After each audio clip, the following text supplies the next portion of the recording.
Empire.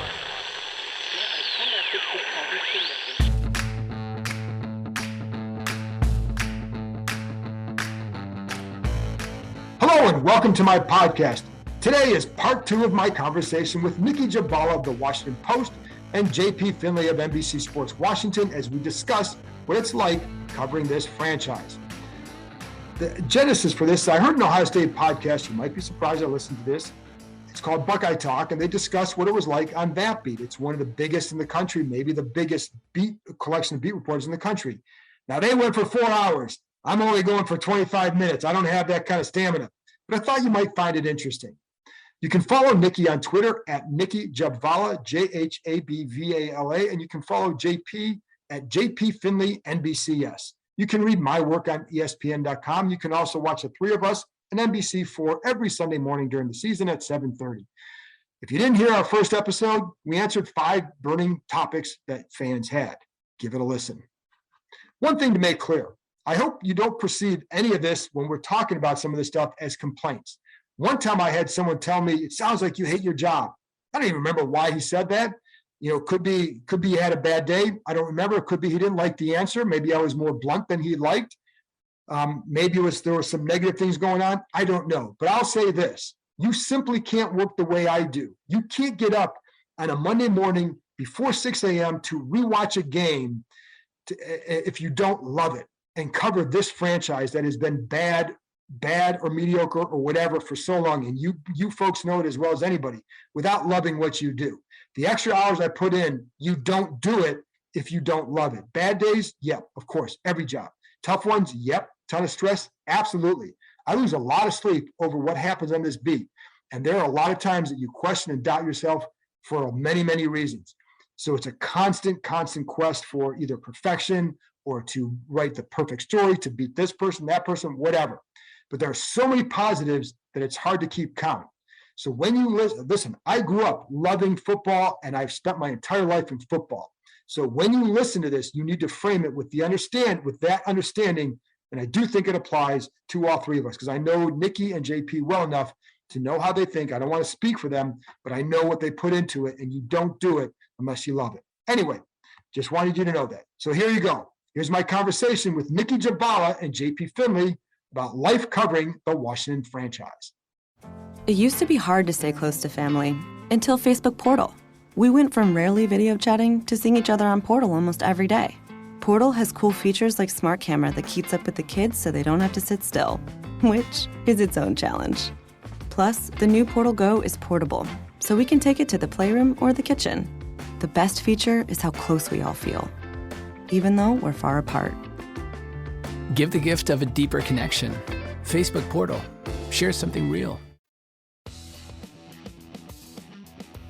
Well, I wanted to talk about life on the beat because I think this is kind of a unique situation here. And I listened to Ohio State podcast. You guys might be shocked to learn that, but they did talk about life on that beat. And I thought, well, you know what? I think it'd be interesting to talk about life on this one for a much different reason. And so I have Nicki, who came here from Denver, been here a couple of years, which I think in Washington football team years is about equivalent to about what, 14? JP, how long have you been here now covering the team? I mean, kind of since Robert, but full time was 15. But you're unique because you grew up in this area, and so you're in a unique situation. And then there's me, who can't leave, and if I do Nicki is 14 years equivalent, I'm pushing about $150. So it's something. It's probably more than that. I really don't want to know how long anymore. So, anyways, but I am curious, and Nicki, because you did come from Denver and you've been around more than I have and JP, what was your expectation for how this beat was? What did you hear, and what has it been about what you thought, or more, or what? I heard some horror stories, but I also heard a lot of good things about Ron Rivera, and I thought this would be a really interesting time because if it's gonna get better, it's probably gonna get better now. So yeah, I mean, I just, knowing what it was like covering a losing team for, 4 years after Peyton left in Denver, I kind of knew what that was like and how it can kind of be a slog and, and get a lot of the same things. And amazingly, guys don't like talking to you as much when they're not a Super Bowl contender. So it was, I felt like I was well prepared coming in, just dealing with what I did in Denver. But yeah, I had heard it was kind of a circus, to put it politely. Has it been the circus you anticipated? I mean, a lot has happened in 2 years. Well, I mean, I never anticipated like a lot of things happening that have happened. I think that has been pretty wild. Although, I saw from afar, like the start of 2020, I thought that was, just so much going on with the team. But in all honesty, like I really enjoy covering this team. It's something different every day. And I love their PR staff on the football side. They've been great. So that I've actually really enjoyed. And JP, for your perspective, because again, as somebody who grew up here and now is covering it, what has it been like for you? And then since the time you got here to now, has it changed?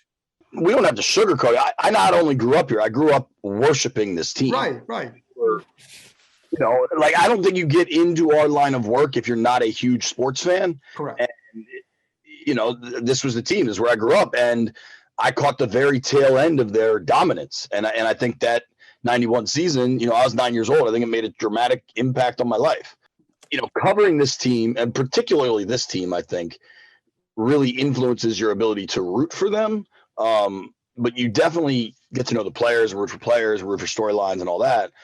As far as covering them, I mean, it sucks. My wife jokes, my wife's a lawyer, and she often jokes that I do more legal stuff than she does.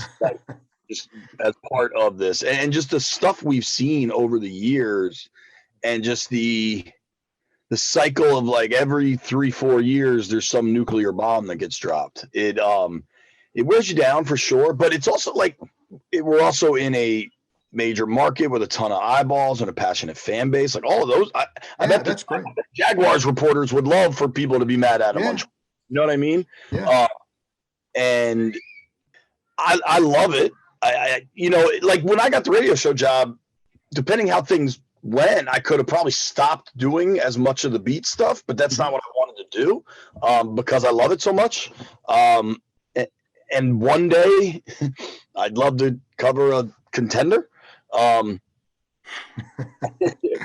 laughing because, it would be interesting to cover that, but in fairness, I've only covered him since 1994. So, maybe I just haven't been around long enough.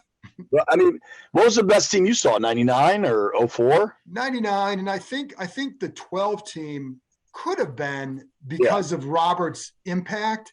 Yep. And I would say this, that was the most fun I've had covering this team because of Robert. There was a lot of energy around this team because of Robert. The offense was so unique that it was fun. I like to go back in and dive on film and all that. And it was fun to watch how defenses played them different every week and how they adjusted. So every week I was like excited to get to the film on Monday or Tuesday to watch and see what did it look like this week on there. And so, and Robert was such a magnetic personality, but, and just from my perspective, JP, the reason I have enjoyed, I've covered this team forever. And to Nicki's point, she brought up the PR staff and how helpful and all that. This franchise has had a lot of good people to deal with over the years. I think it'd be a lot harder if the PR staffs had been a certain way or the coaches had been a certain way. And the players, I think by and large, it's been a good group to deal with, which might surprise people, but there's a separation between that group and then ownership. And at the end, I don't want people to listen to this and think that we're complaining about this. Specifically in the other category too, because as much as I enjoyed Tony and Jay, like anytime you had to deal with Bruce was just a train wreck. Correct. And that had a large impact on everything. But I totally agree. I mean, people often I get this question like, are the players jerks? Players are great. The players have always been great to me. Like I've always enjoyed dealing with the players. If there have been issues, it's never been with them. Right. I agree. And that's where I was going to say, it's funny because we're last year, I think it was last year or whatever, maybe the year before, where people would come up to me in the press box, say, God, I feel sorry for you. They have to cover this. And sometimes you sit there and think like, and you do get worn down by all the other stuff. But at the end, I just always say, I'm right. I don't care if it's a good team or a bad team. I'm going to football games for a living. And I'm talking to, I love talking about football, and I'm talking to football coaches and players for a living. So covering a bad team is still better than most anything I would do. Nicki, when you were in Denver, I don't remember how long you were there. You were at the end of the Peyton run, right? Right. I started at 2014. So his last really good year, and then the Super Bowl season right after. So since then it's kind of been straight drop. There you go. But do you look at this as a unique market in the way things are covered because of just all the craziness that's happened? Or do you look around the league and say, well, maybe it's bad, but then maybe it's compares to over somewhere else? I don't know, maybe the Jets or something. I don't want to frame it as worse. I just as far as the craziness that's happening. There's way more happening with this team than any other team. I mean, Denver had a lot going on too. Denver's a different market because people underestimate how competitive that market is, because the Broncos, they rule that whole region. Like the Rockies could be good, the Nuggets could be good. All anybody cares about are the Broncos. Even when they suck, all anybody cares about are the Broncos. So there's a ton of competition. There were, practices, there'd be at least, 20, sometimes 30 regulars there.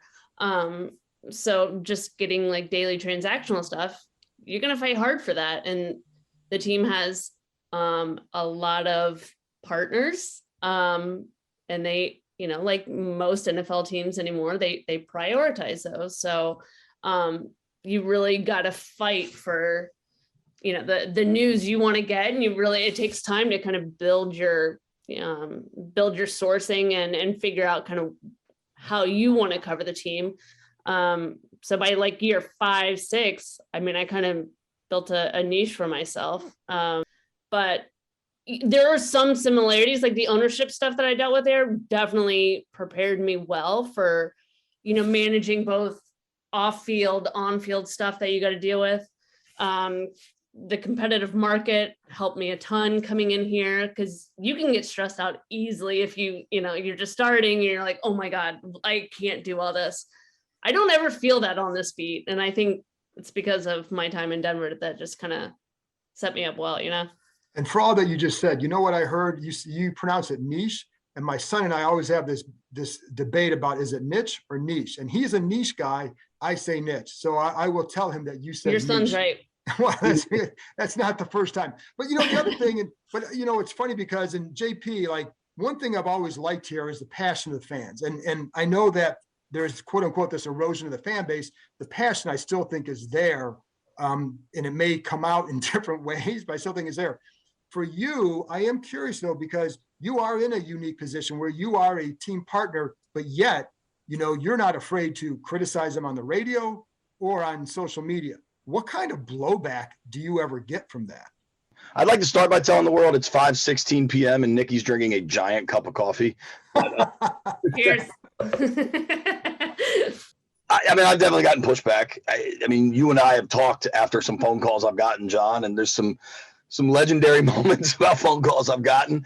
But what I've learned covering them, even when it was Bruce, and Bruce and I didn't always see eye to eye on things, as long as you stick to the football side of things, like if I'm pointing out how bad you are on the field, that is completely within bounds. Right. That's the job, right? Yeah. Like, and you can't sugarcoat it. No, right? When things get personal, you get calls and stuff, but I've never tried. I mean, I really don't think I've ever personally attacked many people, and it's something I think we all try to avoid doing. Yeah. It does get interesting, and I feel like this is like, not for just the post is a post, right? But like the lines of like straight reporting versus like analysis versus like predictions, and now being on the radio, especially where people take things you say and kind of run with them, like that line is blurred so much. So I mean, I try to really like delineate when I'm actually reporting something versus when it's like something I think could happen. Like, I mean, I don't want to date us, John, but we're doing this on the day of the the trade deadline, right? And me, I'm sure, like you two, saw this Trubisky nonsense floating around on Twitter. Yeah. And I knew it wasn't real, but like I couldn't definitively say it's not real. But like I was like, hey, I checked in with some people. They told me they think it's BS, right? And I know that to be BS, but like you do have to kind of choose your words carefully. But I mean, the blowback is it happens here and there. It's happened specifically on specific instances, but in general, it gets to a certain point where like if they tried to push back now, it would look worse for them in a way. Right. And you know, the other thing too, and one of the things I do want to ask you, what you guys feel is the biggest challenge covering this team. And sometimes for me, it's just to stay sane because so much stuff happens.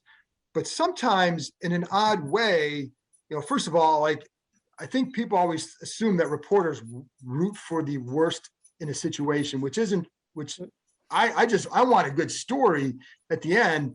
But in a good story right now, a different story would be them actually winning and doing well. But also, I want to be relevant. I want people to read me. I want people to listen to me. I want people to listen to this podcast.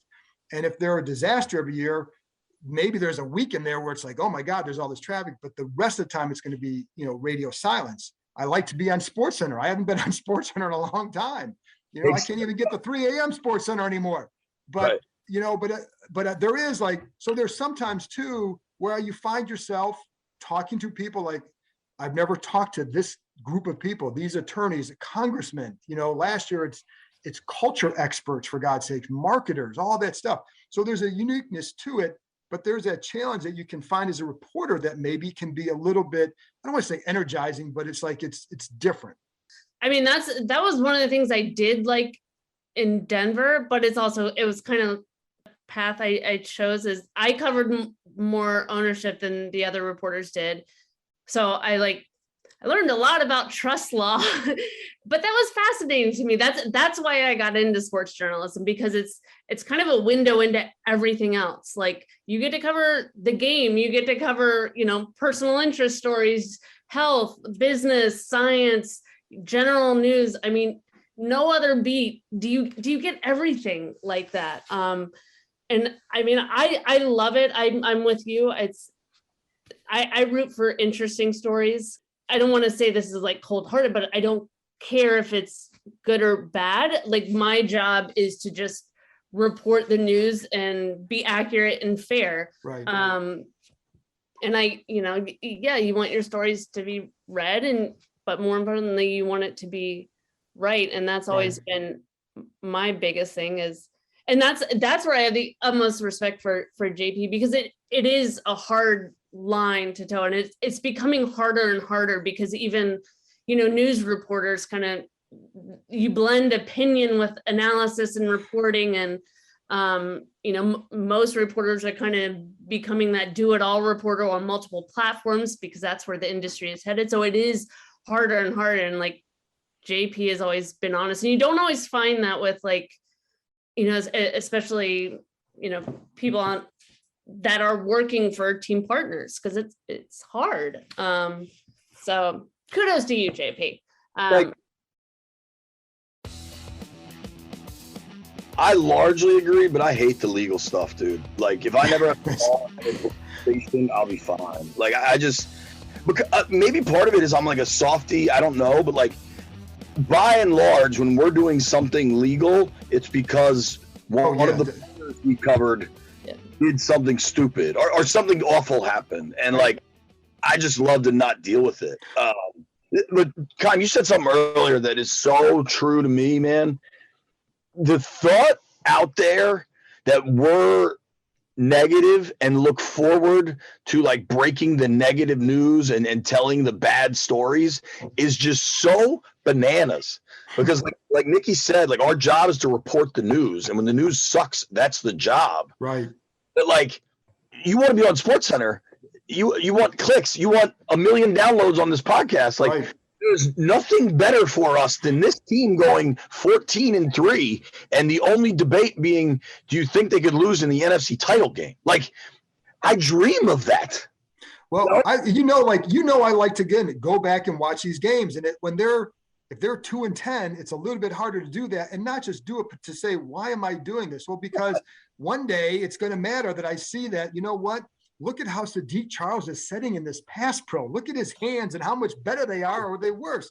That's what I like to do as part of it, but it is the job. And it's not so much, even with the legal stuff, like what people, again, I'm not crying, oh, poor me or anything like that, because again, I love this job. I could not be in this job for this long covering this if I didn't love it. But when there are those situations like with the DEA or the leaked emails, or who leaked the emails, I spent a week on the phone for about 10 hours trying to figure it out. And how many stories did I write off that? None. But that's what I had to do. And it led to me, like on a Thursday night, I'm getting calls on this. And Nicki, you guys know this, like, you get a call about this guy being, placed on administrative leave, and it's a Saturday night, and, you've had a glass of wine or something, and you've got to react. That's where, but I think I don't know if that's germane to here. That's the life of an NFL or a reporter in general. There's no 9 to 5. You're always on call. But I do think kind of along those lines, like the notion of neutrality has kind of been lost over the years. And it's always viewed as, I don't know, it's kind of viewed as a bad thing. Like when I was in Denver, like I used to get so many comments from people like, why aren't you a fan of the team? You should be a fan of the team you're covering. No, I was actually taught the complete opposite. Right. I'm not. It doesn't mean I hate the team that I'm covering. I'm neutral. I'm here just to report. When you put out, when they're like, if I say like, I like Scott Turner's play calling in the third quarter, half people will call you a fanboy. You know what I mean? Right. Yeah. No, it's just, yeah. So it goes both ways. And it's like, we are trained as journalists to don't be fans. There's no cheering in the press box, right? But we don't root for negative stories. We report what we see and what we learn and what we know. Yeah, exactly. And that's how, and you want interesting stories out of it. And, and sometimes if they are constantly losing, you're writing the same story. And then the other thing is, because of social media, you're going to feel the toxicity, I shouldn't say, well, maybe it does get toxic. Social media gets toxic. It definitely is. And you're going to feel that. And it's not always directed at me or you, but you feel it. And there are times I feel bad for the fans. But on the other hand, there's sometimes where it's like, it does get like, you need to step away from toxicity.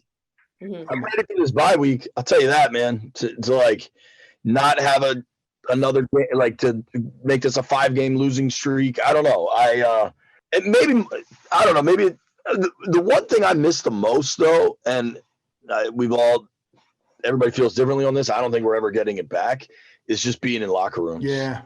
With the opportunity to talk to players where it's not transactional, where you're just BSing and chatting about sneakers or Netflix or, milkshake, like whatever, like just interacting as humans, man. And I feel like that was some of my favorite parts of the job, is just getting to know people kind of beyond their stat line. And don't get me wrong, this year's way better than last year.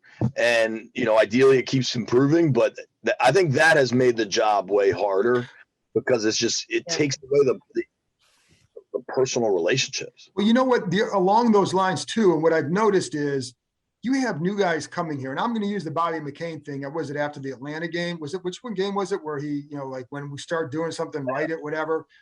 But part of me was thinking, like, if we had had the chance to be in the locker room talking to him, maybe a guy like him or other players understand where we're coming from because they have a relationship. All they see us now is a bunch of faces out in the crowd. They don't know us. And so I just wonder, we need to get to know them, but they also need to get to know us and our approach. Right. And how we ask questions and why.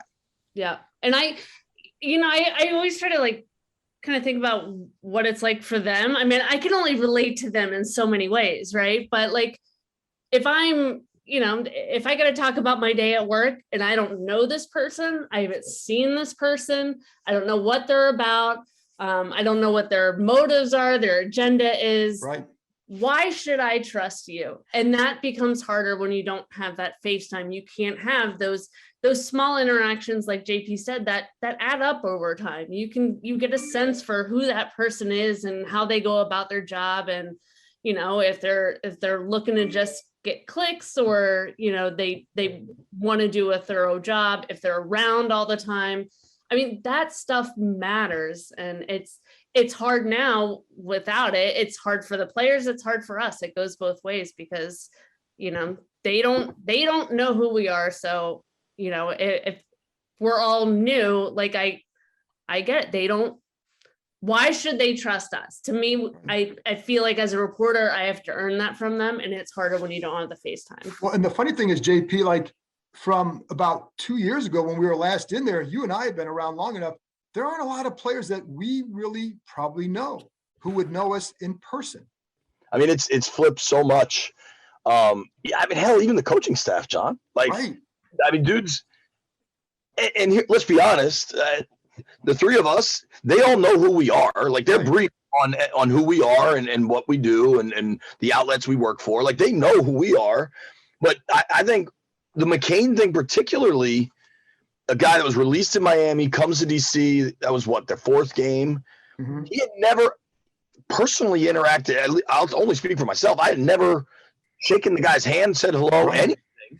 And I think one thing that is important, and I'm sure we've all had, is like, if players see something they don't like, they see something they don't think is fair, and now it's like they see it on Instagram, or they see it on social, or they see it in the paper, or wherever they see it, they can say something to you because you're in the locker room. And I think, it's a little of an older mindset, but like, why columnists would show up in locker room so players and coaches could be like, hey man, that wasn't fair what you wrote. Like, they don't have their kind of counterbalance of being able to say anything to us. And I still think McCain's comments were wildly. Yeah. I agree with that.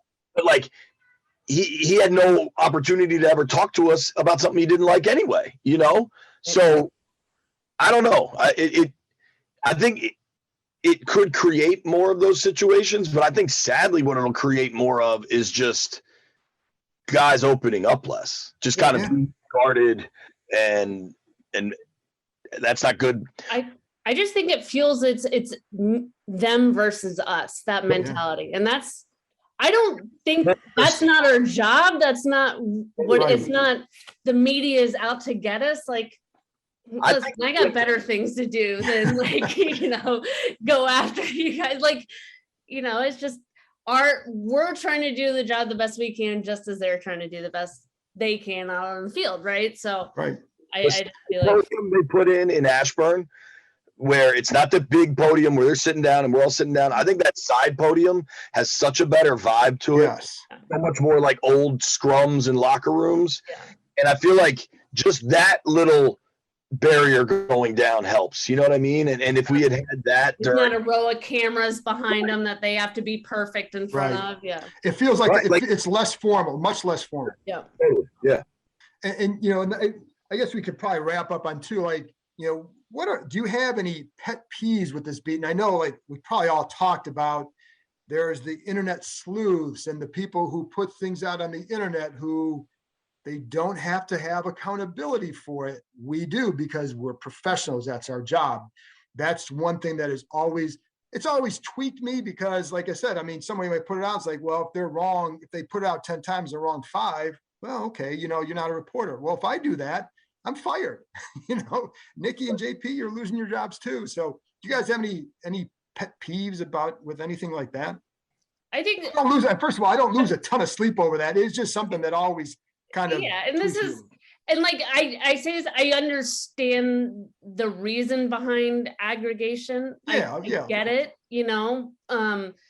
It bothers me only when credit's not given all that. I really don't pay that much attention to credit. It bothers me more when your reporting is recirculated as something that's incorrect. It's not what you reported. And then it gets changed multiple times. So like by the end of the day, you could see a headline based on your report that is not anything what you on a major site that that has 3 initials. Yeah. Yes. I mean, I hate when that happens, because then, players, coaches, they'll see it, they'll get mad at you, and you're like, that's not what I wrote. That's not what I reported. But that's part of the business anymore. I think that's a lot of, the result of Twitter and, the 24/7 news cycle, is everybody's trying to get a piece of everything. So, but that is one that is just unfortunate, especially with no locker room time to kind of address these in person. Yeah, I mean, both those things, certainly. Kind of that whole like blurry line of crediting and aggregating. And it's weird, like, as somebody that has done plenty of that, you know what I mean? Like, you kind of have to do all of these things, and ideally, how to do them appropriately. Mm-hmm. But not everyone does, or not everyone cares, I think. I feel like a lot of the little stuff out there has gotten a lot better. Yeah. Honestly, like as far as like interacting with the team and all of that. And I will say this, like, none of that stuff truly is like, it doesn't cause me any. It's sometimes it's like more than anything else. It's just a minor thing. I mean, and then my whole life thing is like, you don't really spend a lot of time thinking about it. I mean, for me, I think if I had a pet peeve, it'd be like, if people disagree, I'm happy to be disagreed with. I'm happy to admit when I'm wrong. But like the nasty stuff you get on social media, and I might open myself up to more of that, but that stuff sucks. Well, I got it last week on Instagram, because I showed a play where against the Packers, that 4th down and 3, where McLaurin beats the guy off the line, right? And he is open, and they had to throw the out route, and it gets broken up. If he continues down the field, it's a touchdown. But they didn't have that option on that play. Further down the field, you would have. And if they had worked together more, then McLaurin's throwing his hand up and Heineke's just hitting him. But they didn't have that, so he threw it out. So a guy on Instagram didn't like my analysis, which was based on talking to people there. I'm not going hard with something unless I know for sure that this is what happened. So, and I even talked to McLaurin about this. So I talked to it, but a guy basically started insulting me right away for it. I'm like, just ask me I love talking football. And if you say, why did you say this? Could it be this? I would say no, because this is blah, blah, blah. But don't insult me right away. Just ask. I'm happy to talk. That's but anyway, well, listen, I appreciate you guys coming on talking about this. Just wanted to give some people a different topic to hear, rather than just all the other stuff going on that isn't always as fun. So I appreciate you guys joining me for this one. Yeah, this is fun. Happy to do it. That's it for this episode. I'll be back with another episode early next week as we look ahead to the second half of the season. Thanks to Nicki and JP for joining me, and thank you, as always, for listening. Talk to you next time.